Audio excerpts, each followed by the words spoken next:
Hi, everyone. Welcome to episode 3 of Crack the Egg podcast. I'm Jess, And I'm Adriana. and obviously, we are Crack the Egg. Um, you might notice a little change up today. I'm taking over because it is what we've all been waiting for. It's our first market recap. Adriana had her first market of the year today. We are going to be recapping it immediately. Um, So before we actually get into it, what will you be working on while we are recording today? I am making some of the Briggs Bear Lovey. It's the mini from Mama Made Minis. I sold a couple of these in this exact shade for the Spotify listeners.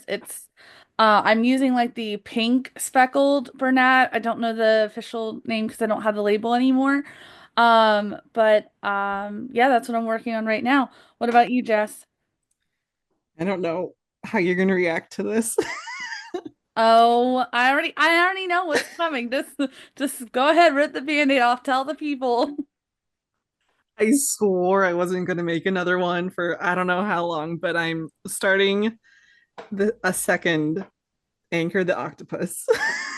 How far are you Oh, already? I just finished one set of suckers. Oh, okay. Oh, I That's love that I'm not far. color. I love that color. What are you gonna do as the um I don't know, as like the body, not the sucker part, I I'm guess. doing the rainbow Oh suckers. my gosh, So I'm yeah. going to do gray, and all the suckers are going to be different colors. Oh, I love that. Yep. So, to give the people some context, we have been on a journey the last week and a half with this Anchor the Octopus pattern from Humble Child. It it is a great pattern, don't get me wrong. I think it's very well written. It's just a beast. And Yeah. I had an urge a few weeks ago. I had been wanting to make it. I kept thinking about it. And then I started it and I batch made all of the suckers at one time, which that's pretty simple because it's just a rotation of bobble stitches. So that part honestly wasn't that bad. And then when it came time to actually make the tentacles, once I made the first one, I had a lot of issues, and it was just my own personal issues with trying to line things up perfectly. And so I got through the first one, and then I was like, well, I'm gonna set this down for a while because I'm not ready. And so in the meantime, you picked up with yours and like speed ran through it. I don't know how you got it done so quickly. And I'm over here waiting till pretty much the absolute last minute. This week at school was really hectic, and I thought I would have more time to do market prepping, and I just didn't. So what ended up happening was my anchor, I kept going back and forth like whether or not I wanted to have it ready for the show today. And I was like, you know what? Forget it. Let's just try to get it done. And I stayed up until 12:30 last night doing it, which I don't necessarily recommend the night before you have a show. Um, but yeah, it was this whole thing. Like I was in tentacle purgatory trying to get through all of them. And a friend of mine, her name is Keen Crochet on Instagram. She had just finished one, and that also helped motivate me. But Jess, now in the time it took me to make just the one, Jess had one and the mini done. Like it was crazy. And I didn't want to do one at all. Yeah. I Also had that. no desire to make this pattern.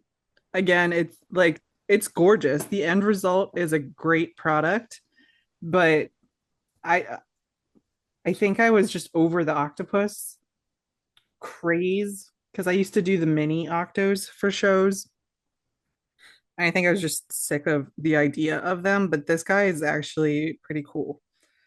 Yeah, and I So, think like it's for me, like I know it's not going to be, especially because of like the reactions I got today alone from the price of it. Like I know it's not going to be a thing that sells at every show, but I think it makes a great statement piece, and it also shows off a little bit like some of your skill set, I would say, because it's not a pattern that's, that simple to make. I mean, it has simple or stitches, but the actual construction of it is pretty involved.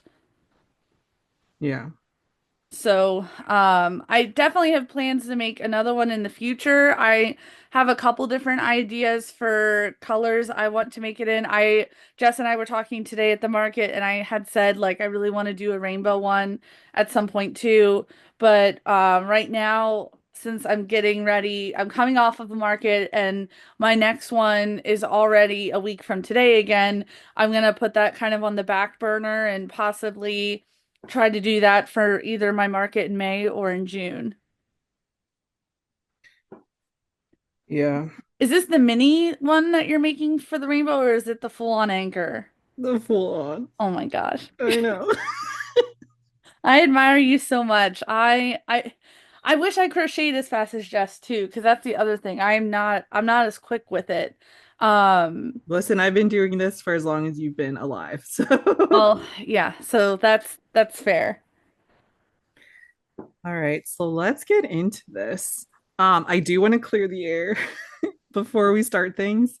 In our last episode, my sister called me out on something. I knew someone would. I thought of it as it was happening, and I was like, shoot, it's so stupid. But we were talking about like what we bring to shows, personal items. Uh-huh. And I mentioned that I was a Yeti girl. And then I proceeded to drink from a Stanley, which is very true. I was like, thank you for calling me out on it. Um, the only reason I caved and got that Stanley is because it was a gorgeous green color and it was called Shamrock. And my business name is Irish, and I'm all about everything green and shamrocky. So I don't care. I get Still a that. Yeti girl, but occasionally I have my Stanley around. I am a reduce girl. You can get this for like $20 at Target. This one was a Christmas present, but I got one for myself a couple years ago because at school I drink water like a fish, and I had like a like Brita water bottle for a while, but they don't make them, at least they didn't at that time, in like stainless steel. And a friend of mine got me like a little travel cup, and I had been using it for water at home. And then I realized this sounds so dumb, but like I realized, wow, I really like cold water, like consistently all day, like it doesn't get warm. And so ever since then, I have been a reduced girly. So I think it works just as well as the Stanley, and it's fraction of the price. Cheers. So yeah. Today I'm drinking liquid death water. What is that like? It gives me the ick because it's in a soda can, or like or energy drink looking can. I know I'm just a sucker for advertising. Um, and I listen to the Kylie Kelsey podcast. I love Ooh. her, Yes. and they're one of her sponsors. Oh, cool. So she's always talking about liquid death. It's like, I guess I'll try some. Does it taste differently than other types of water? Um, I And guess or is because there it's in a like, can, but it's not my favorite water, but there's nothing wrong with it. Apparently they do have iced teas also, and I would be really interested in trying their iced teas. hmm is it like a that like is it like a liquid IV situation where like it makes you more hydrated, or is it I don't just think so. literally fancy water? It's just fancy water. Oh, okay. Yeah. Cool. The more you know. Anyway, let's get back on topic. So we already said her Adriana's first show was today. It is March. What's today's date? The 29th. 29th. Wow. Okay, so it's today. How about where it was, Adriana? So it was not only was it great and exciting because it was the first market of the season, but it was also only 5 minutes from my house. It was at a venue, Spring Valley Farms, I'm fairly certain is the name. It's like your standard like wedding venue type place that's in a barn. And so how they had it set up was that there were the barn's broken out into it has two floors, top floor, which was what I was on, and then a bottom floor. And then um, there were also vendors who were outside And I chose to be specifically inside because the end of March can always be kind of hairy. You never know, is it going to rain? Is it going to be cold? So I decided to be indoors. And I would say ultimately it worked out today because it was 80 degrees. And I think if we had been in a tent outside, we would have been pretty warm. So, yeah. Been really toasty. It was a really pretty venue. Um, I didn't tell Adrianna that I was coming, but I decided to show up and support my co-host on her first show this season. Which was so nice. I loved seeing you there and catching up, and it also made it like kind of easier going into this episode. We didn't have so much to catch up on this time. Yeah, well, it was so hard for me not to ask questions at this show because I was like, we should save it for the podcast. Right. So how long was it today? It was just 4 hours, which was the other beautiful part about it. So 9 to 1. This organizer, this is my third show with them, and all of their shows are pretty much a standard format where they're either 4 or 5 hours, so it's not you're not dragging out a show, and they also keep around. I want to say 40-ish vendors, maybe 45 or 50, and I think that's nice too because you really don't get a whole lot of oversaturation in any category. And also, too, it doesn't give people too many options for places to shop at. Mhm. I have not done well at markets where there have been 100 plus vendors because usually I'm competing against more crocheters and just other vendors in general. So I really love these shows specifically. Was there a theme to it, or was it just like a regular market? Yeah, I think just your standard spring market. It Uh, was, I Well, know for the, spring just started, so they right. could like, hey, welcome to spring. Here's a market. Yeah, essentially. And I know like for the organizers, one of them has her own candle business. And so she always sets up that up at the shows. And I know for her this was also her first show of the year. And I think for a lot of people it was their first. Locally, it might be one of the first shows that's happened. I don't, Yeah.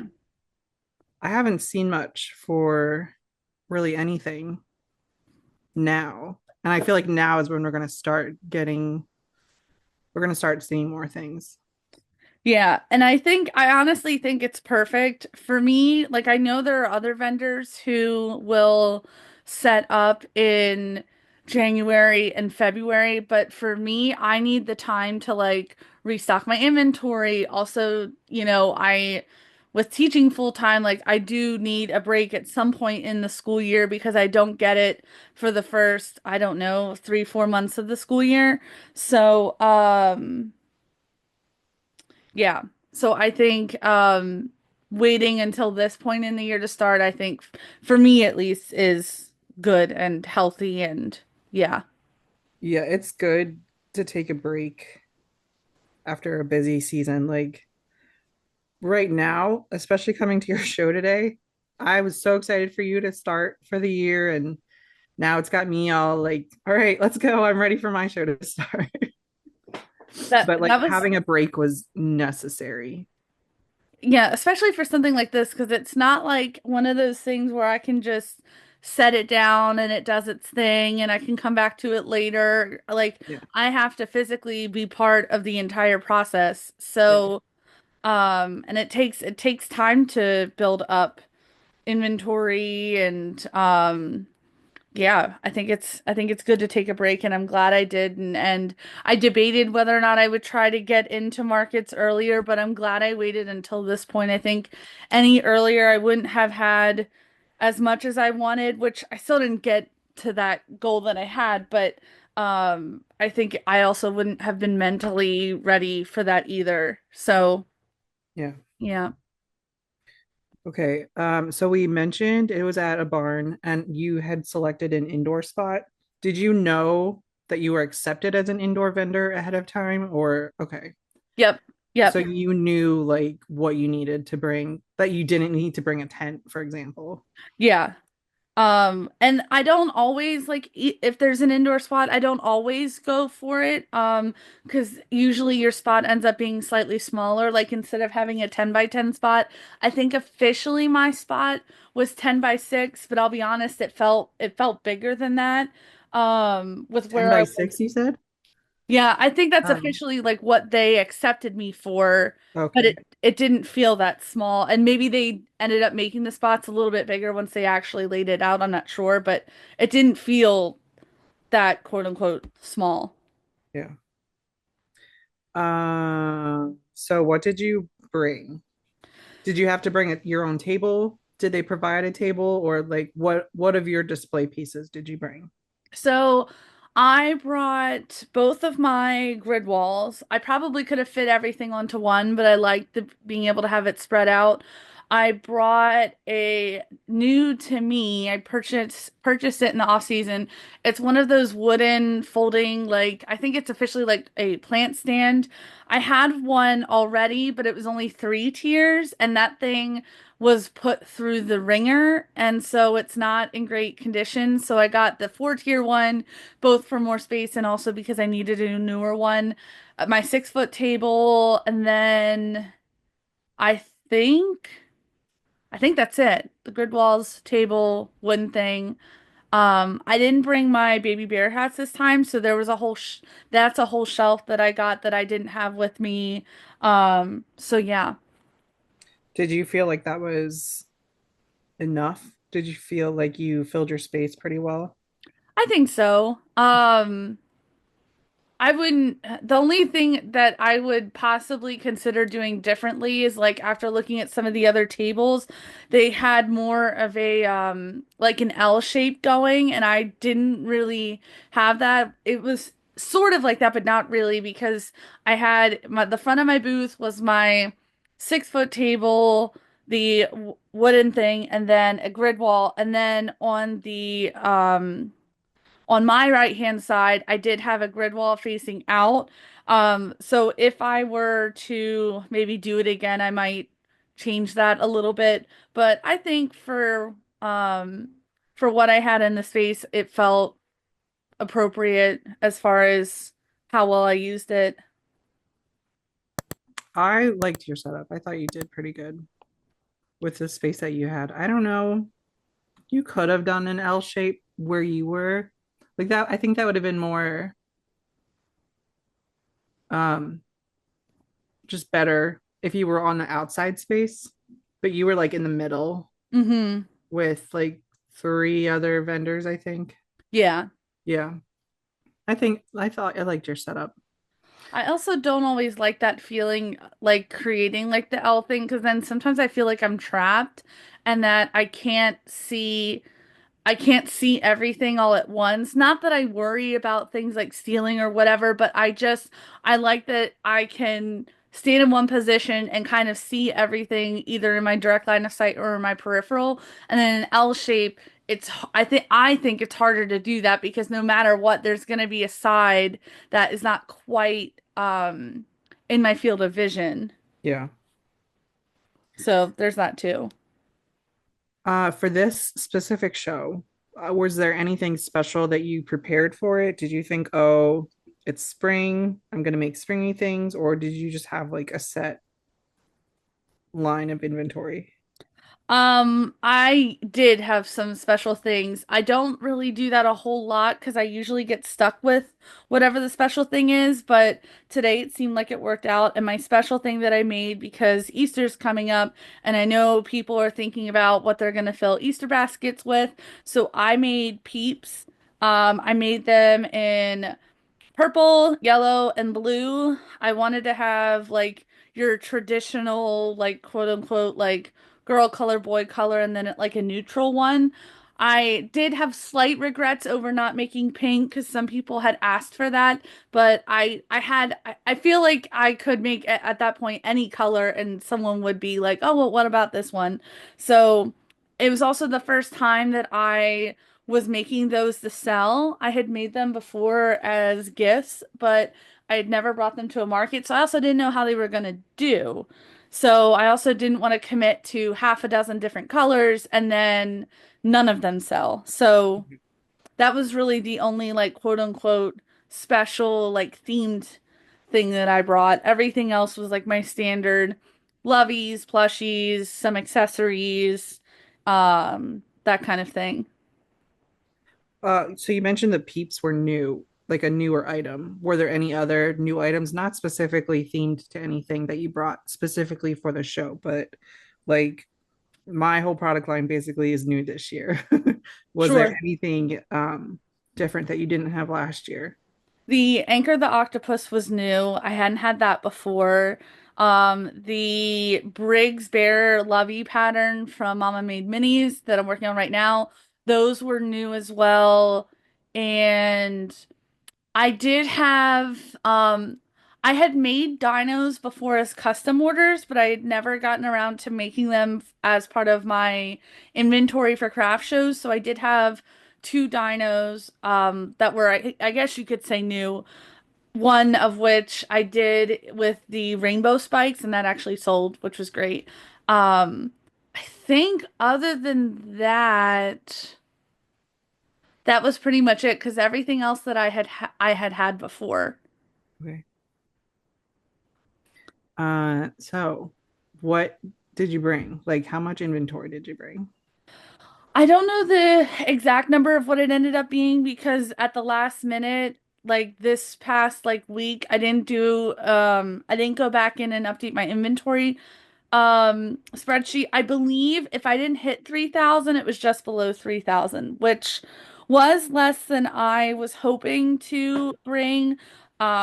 But What I was your think goal?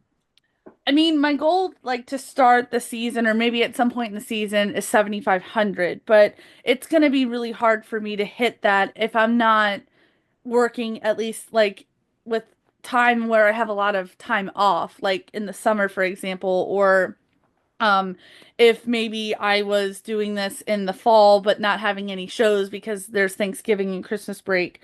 Um, but I think my like happy medium would have been getting to like 3,500 for this show.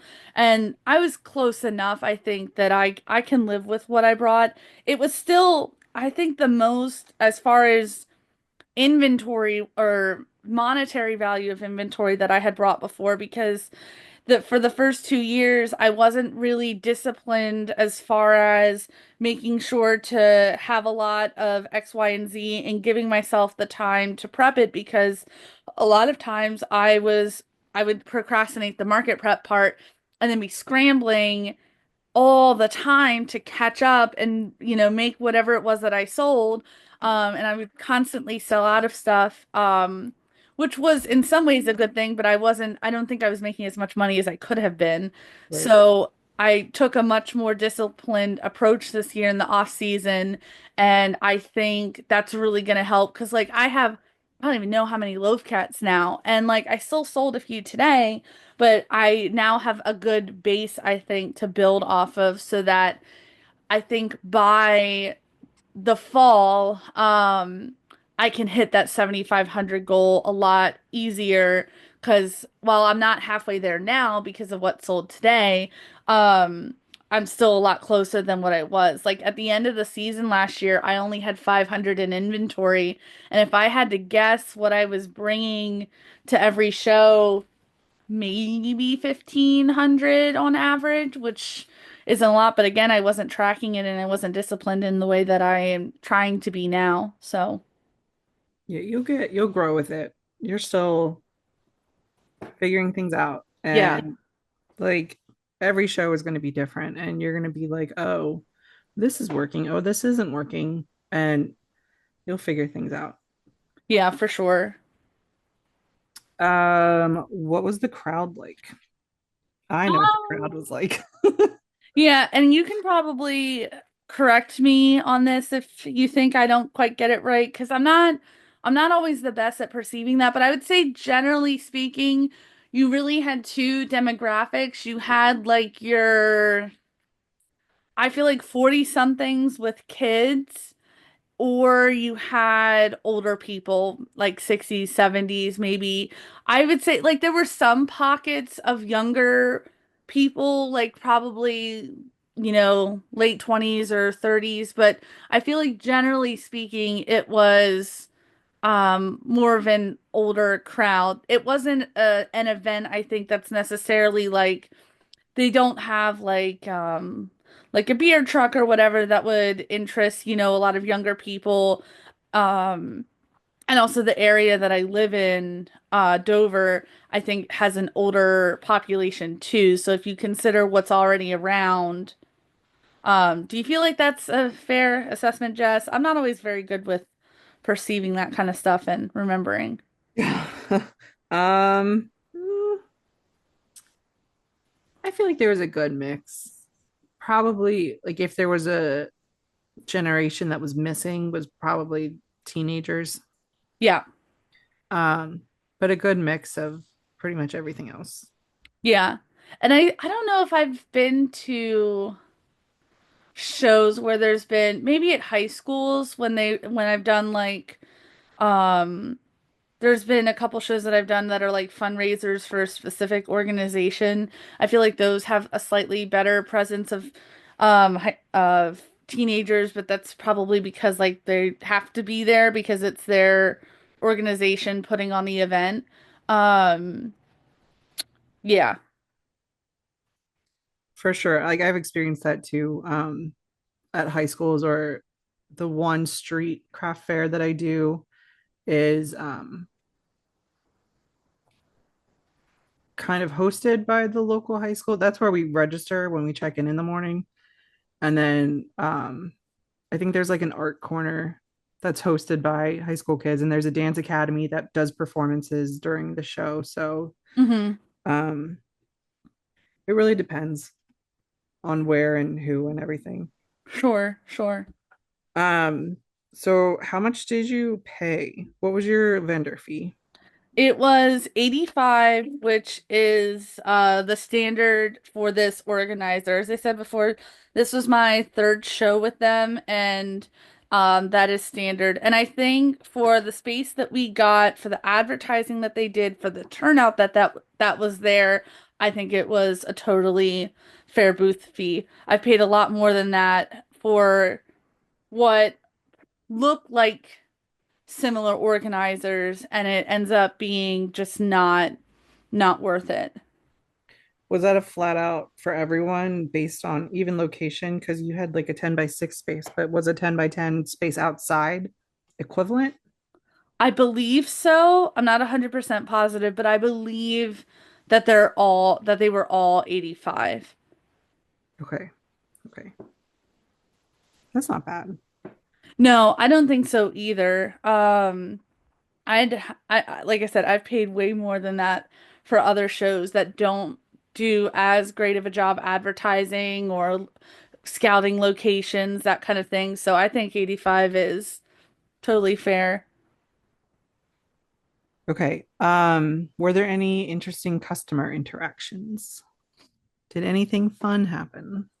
Mm, I I think the only like interactions that stood out to me were like people checking out the anchor. A lot of people either thought he was a squid or an octopus. Like there was one couple that was in an argument about it, and like they asked me, and I was like, "Well, the pattern does say it is an octopus." So, um, I would say generally speaking, it wasn't like one of those days where like people were nasty or whatever. Like I think everyone was pretty supportive and friendly. And I am sure like with every market, when people look at my prices for like loveys and stuff, I'm sure there were people that balked at it. But that no one made any comments to me directly. So it was overall a pretty unmemorable day as far as that goes. But I don't think that's always a bad thing, No, at all. So I'll no, take it. not at all. Exactly. A Yeah, nice, easy day. I'll take it anytime. for real. All right, the fun things. Were there any items that sold that was like a surprise? It was an unexpected. Yes, actually, the Briggs Levies that I'm making now, specifically this pink speckled color, I had two of them and both of them sold. And I expected, like, I would have expected one of the more quote unquote traditional teddy bears to sell over them because I did have one that was like a standard, like, brown color and the yarn is, softer, whatever. But this one, for whatever reason, both of them sold. Um, Beyond that, I don't think so. What about did you have any expectations of certain items? How did they perform to your expectations? I think the peeps went better than I expected. I sold I think more than half of what I brought. So, for not having them before, I was pretty happy with that. Um, I think one thing that surprised me was the cacti that I have. I have both like a traditional like cactus looking thing and then a succulent. I was surprised that I didn't sell more of those because at previous shows I haven't been able to keep them in stock. Turtles didn't surprise me. They always do well. I did sell more loveys than I normally do, but that seems to be the trend for this specific organizer. Whatever it is about the crowd that they bring out, more people tend to buy the loveys. I think I sold like, if I don't include the Briggs Bears, I think I sold three or four, which is, I would say, pretty unusual for a craft show. I'm usually lucky if I sell one or two, maybe. Um, but other than that, I would say those were pretty much the trends. Okay. So what was your number at the end of the day? So I did have really high hopes for the market. And I'm determined this year I'm getting to a comma market. It will happen at some point. It hasn't happened for me yet. I did not hit that today, but it was my second best market ever. And I hit 580, which I Yay. think for not having, I didn't have as many loveys as I would have wanted to have. I think that that was a pretty decent number for me. And now I can say like all three of my top markets have been with this specific organizer. So, That's uh, good. yeah, so I am lucky that, or fortunate, I should say, I've been chosen now for, they have another market in June and August, and I've been confirmed for both of those. And then I recently applied for their one in October, so I'm hoping I'll get into that one again. And then they'll have another one in November, and I'll try to get into that one again too. Um, yeah. Are they all in the same location or are they spread out? They're different. The one that's in June is up in Mechanicsburg. It's like 2 minutes from the school where I teach. Then the one that's in August is also in Mechanicsburg, different venue. I believe the one in October is also Mechanicsburg. I think it's the same venue as the one in June. And then the one that's in November is the one I was at today. Okay. So I want to talk about this. You were able to set up a date early. So Yeah. you were able to go last night to set up your booth. How did that go? Like, did you like it? Was it helpful to you? Um, just go into detail about that. Yeah, it made my morning a lot smoother. And granted, with being so close, I figured I might as well do it. Part of it also helped because my boyfriend, he wanted to go to Cars and Coffee this morning with my dad and my uncle. And so by us setting up the night before, I didn't need his help per se for today. Now, I didn't set up everything. I just put out like tables, signage on my shelves, like that kind of thing. Had him build the grid walls. I didn't put out any product with the exception of the keychains that I have, which I don't know if I'm going to keep them. So my thought process was if someone steals them, it's $5. And at the end of the day, they're doing me a favor. Not that I am encouraging people to Don't steal from me. encourage people to steal Yeah, your stuff. please don't. I was just like, it's not going to be the end of the world if that happens. So I'm just like, whatever. And when I went back this morning, there were plenty of vendors who left out all, like their product and everything. So I'm sure it would have been safe and fine. I'm just paranoid. So I didn't do that. So then what was nice with this morning is I didn't, he didn't have to go with me at all. I could just take my product and go. And then I also didn't have to do like the sweat of, unloading so much stuff from the cars and building the stuff and organizing it. Like it was nice already knowing where my booth was. I could just walk straight in, didn't have to worry about the setup. I already did the mental work of figuring that out the night before when we set up. And it just made the morning, I think, just that much more smoother. I will say I've had that opportunity before, and I normally don't take up the organizer on it because a lot of times the venues that I'm vending at are anywhere between a half an hour to an hour away. And there are just some times where it's either I don't want to make that drive twice, or also like a lot of times I sometimes have plans on a Friday night or whatever and just can't make it work anyway. But it was definitely worth it. And I would, if they have that option again at the venue in November, if I'm accepted, I'll definitely do it again. It's also beneficial, I think, that you can do your setup, you can do your thing, and then kind of visualize everything and then notice maybe you forgot something or you think, I mean, I know it's encouraged to do mock setups at home before a show, but I'm always changing my display constantly. Um, so if you're looking at like the grand scheme of things, you might notice like, oh, I could use a basket here, or I could add a little height here. So you have the night to, ransack your house and figure out it's stuff you have already. You're like, oh, I have this basket that would be really good here for this thing. So I think that's I like being able to set up the day before. It's not always an option. But definitely if you get that option, go for it. I think it also helped a little bit with like my show anxiety because it does not matter on a show day how early I get to a venue.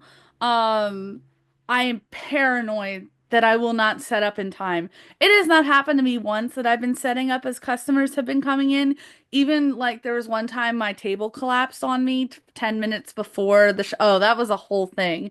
Um, it collapsed on me 10 minutes before the show. Thankfully, With it was everything on it, Oh yeah. Yeah.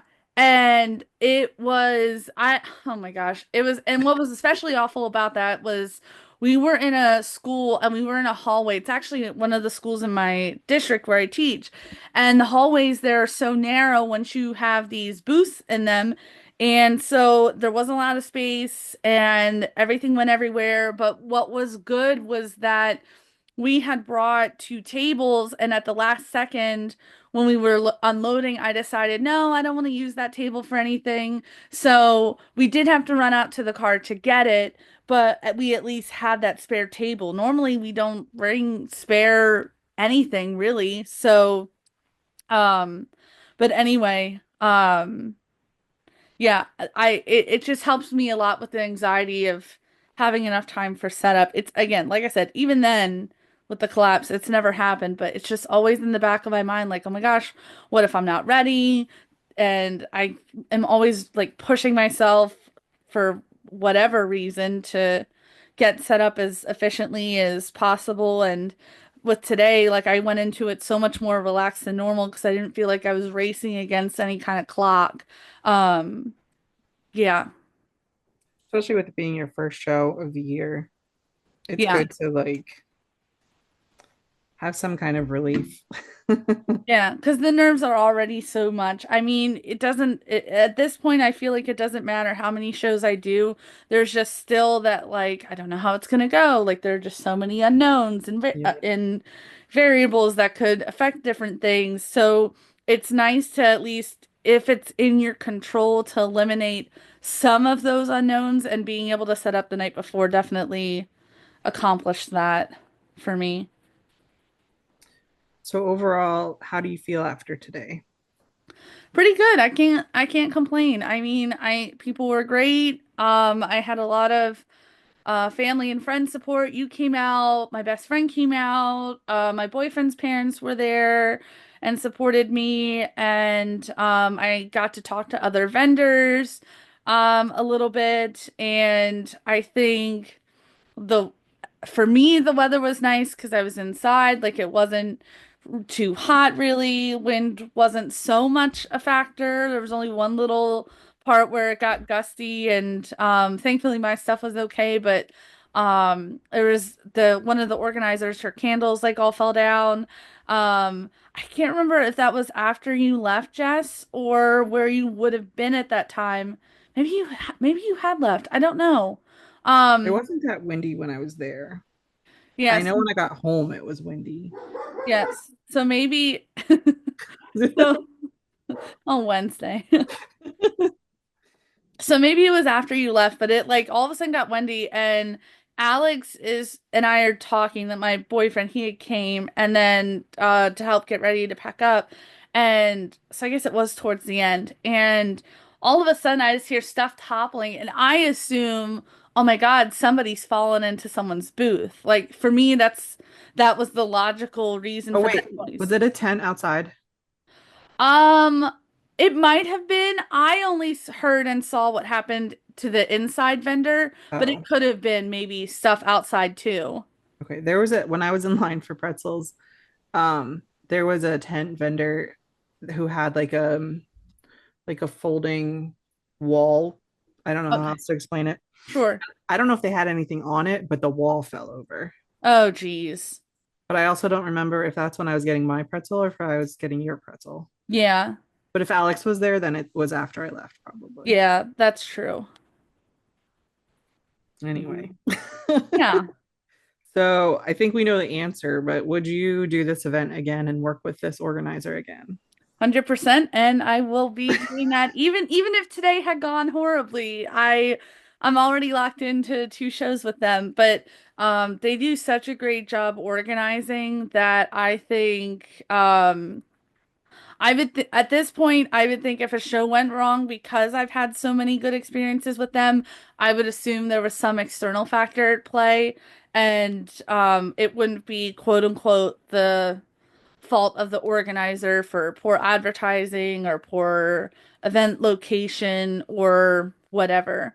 Um, One thing I did forget to say when we were talking about customer interactions is I did have actually one really memorable, good interaction that occurred to me after we talked about that.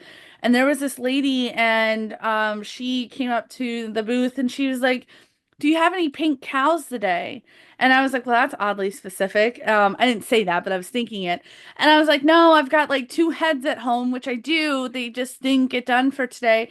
And she was telling me how she came to the show just to see me, and that last year at this was my first event with this organizer, and it was an absolute blowout for me. Like it was my best show of all time. I think I hit like 860, and it was truly incredible.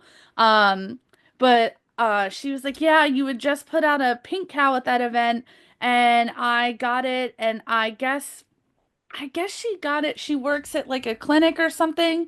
And I don't know if it's like something that she gives to her patients as like a comfort tool. I should have asked more questions about it, but she was like, I was gonna get more, but that's okay. And she ended up buying one of the two pink Briggs bears that sold. And so that was a really good feeling to hear like, wow, like someone not only like did I have a good experience with them already and they remembered that, but also that they specifically sought me out to support me. Like that feeling will never cease to amaze me because I struggle, and I've said this before on the podcast, that I struggle a lot with imposter syndrome and recognizing like the value of my work. And I don't just do it when it comes to crochet. This is like all aspects of my life, but to know that like in my short time as a small business owner, have made such an impact on people in that way, and to have that reputation, it's really powerful, and I don't take it for granted for a second. So, I hope that the next time if she comes back that I do actually have the pink cows, and all the other loveys that I try to carry, and yeah, it was a good feeling. It's a great feeling. Yeah.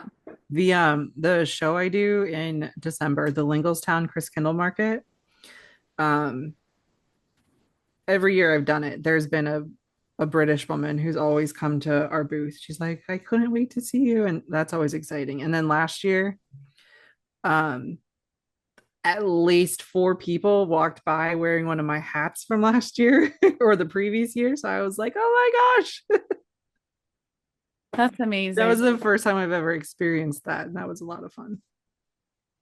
That's amazing. All right. So I think that wraps up this episode of Crack the Egg. Am I missing anything?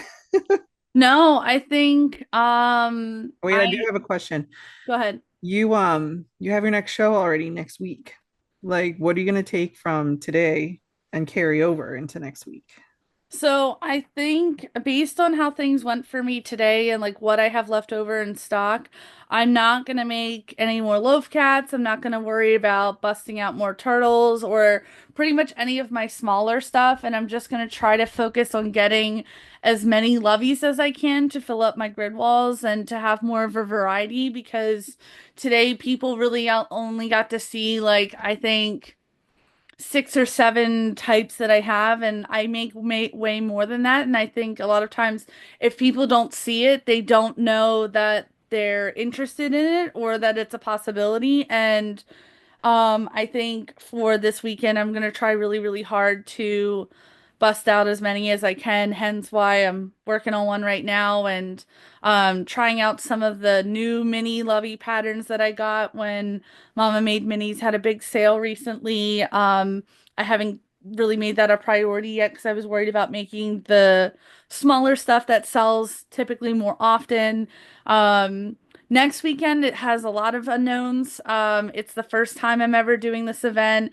It was one that you didn't apply for. You got invited by the organizer. And so that was another like big milestone for me in my business that I can talk about more in the next episode, but it's not a big organizer with necessarily like a following for events. She obviously has her own following for her products, but I don't know what that's going to look like as far as this, how this event's going to go, but it's in an area that I haven't been to as a vendor yet. And so I'm really excited and nervous, and I hope I can get these levies busted out and we'll see how it goes. That's exciting. Yeah, I do. If I would recommend more filling that space. Yeah. It's just so hard because they take so much time.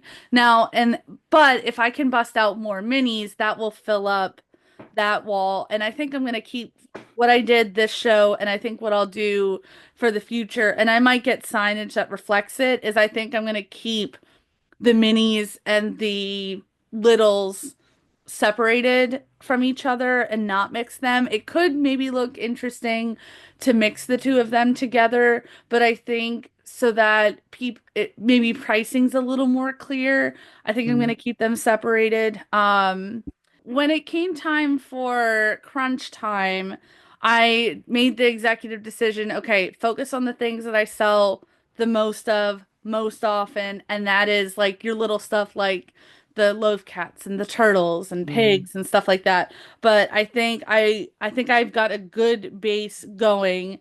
I would consider it highly unlikely that I sell out of that stuff next weekend. So I'm just gonna focus on loveys this week and see how many I can get with that. And then I think one thing I didn't have this week that I didn't talk about is I didn't have baby bear hats. Um Yes.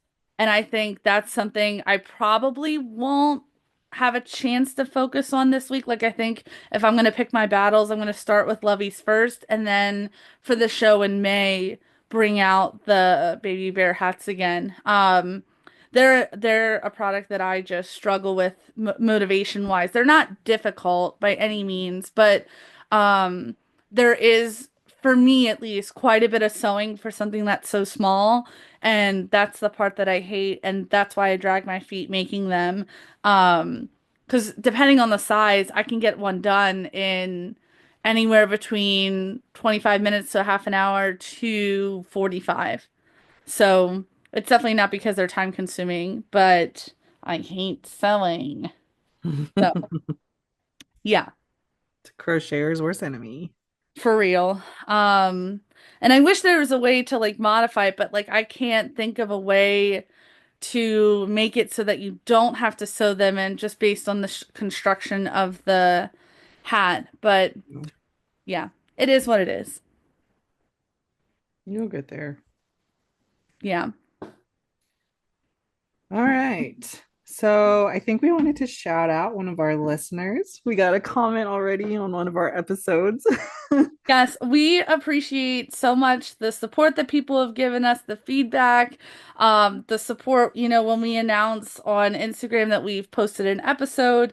But our first comment came from Michelle, and she said, "Fun, engaging introduction. Can't wait to hear more." And that was on our first episode. So we appreciate that, Michelle. And Thank um, you, Michelle. yeah, to Not my anyone. sister, Michelle. It's a different one.